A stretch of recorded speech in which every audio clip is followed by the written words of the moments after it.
हर हर महादेव। शिव के भक्तों, आज मैं आपके लिए एक छोटी सी कथा लेके आया हूँ। शिव जी की बारात। कामदहन के पश्चात ब्रह्मा जी के साथ सभी देवता भगवान शिव के पास आए। उन्होंने शिव जी की प्रशंसा करते हुए उनकी स्तुति की। भगवान शिव ने देवताओं से पूछा, देवताओं, तुम्हारे आगमन का क्या कारण है? देवताओं ने कहा, प्रभु, आपने कामदेव को भस्म कर रति को वरदान दिया, यह बड़ा अच्छा किया। दंड देकर कृपा करना आपका सहज स्वभाव है।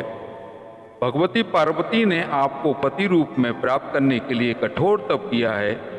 अब आप हम देवताओं की विनती सुनकर पार्वती जी को पत्नी के रूप में स्वीकार करें तथा संसार को ऐसा पुत्र दें जिससे तारकासुर के अत्याचार से जगत का उद्धार हो। भगवान शिव ने विवाह करना स्वीकार कर लिया। सप्तऋषियों ने उनके आदेश से हिममान के घर जाकर सारा समाचार कह सुनाया। हिममान परम प्रसन्न हुए। उन्होंने शुभ दिन का विचार कर लग्न पत्रिका सप्तऋषि को सौंप दी। सप्तऋषियों ने वह पत्रिका ब्रह्मा जी को दी। चारों तरफ आनंद छा गया।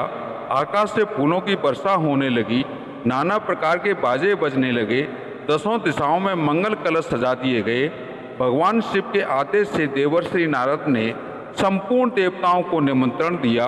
भगवान विष्णु के साथ संपूर्ण देवता नाना वाहनों पर सवार होकर कैलाश आए। ब्रह्मा जी ने विधि पूर्वक मंडप स्थापन, नांदी मुख, श्राद्ध आदि के साथ मांगलिक कृत्य शिव जी से संपन्न कराए। शिव गणों ने नाना प्रकार से भगवान शिव का श्रृंगार किया।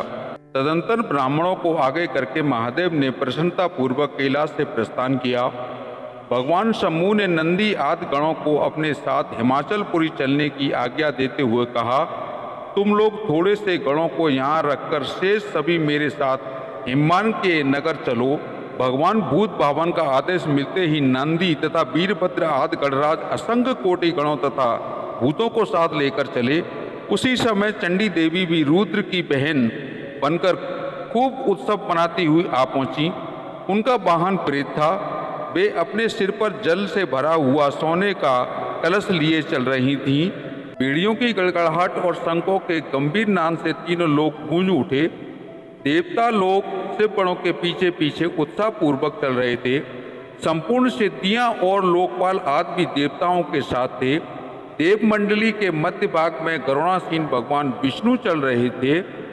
उन पर चावड़ डुलाए जा रहे थे तथा उनके ऊपर सुंदर छत्र तना था। अपने पार्षदों से घिरे हुए वे अद्भुत शोभा पा रहे थे। ब्रह्मा जी मूर्तिमान वेद शास्त्र संकादिक ऋषियों एवं प्रजापतियों के साथ भगवान शिव की सेवा में तत्पर थे। देवराज इंद्र भी नाना प्रकार के आभूषणों से विभूषित हो ऐरावत हाथी पर आरूढ़ होकर अपनी सेना के साथ चलते हुए अत्यंत सुशोभित हो रहे थे। उस समय बारात के साथ यात्रा करते हुए बहुत से ऋषि भी अपने तेज से प्रकाशित हो रहे थे। सबके मन में शिव जी का विवाह देखने की प्रबल उत्कृष्टता थी।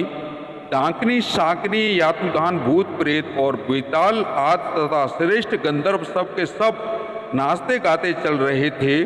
संपूर्ण मातृकाएं, देव कन्याएं, देवांगनाएं आदि भी शंकर जी के विवाह में सम्मिलित होने के लिए बड़ी प्रसन्नता से चल रही थीं। सबके बीच में वृषभ पर सवार भगवान महादेव अद्भुत शोभा पा रहे थे। इस प्रकार अनेक प्रकार से आनंद मनाती हुई यह विचित्र बारात हिममान के नगर के समीप पहुंची। दोस्तों, इससे आगे का भाग मेरे अगली कथा में आपको लिए लाऊंगा, हर हर महादेव 10 में।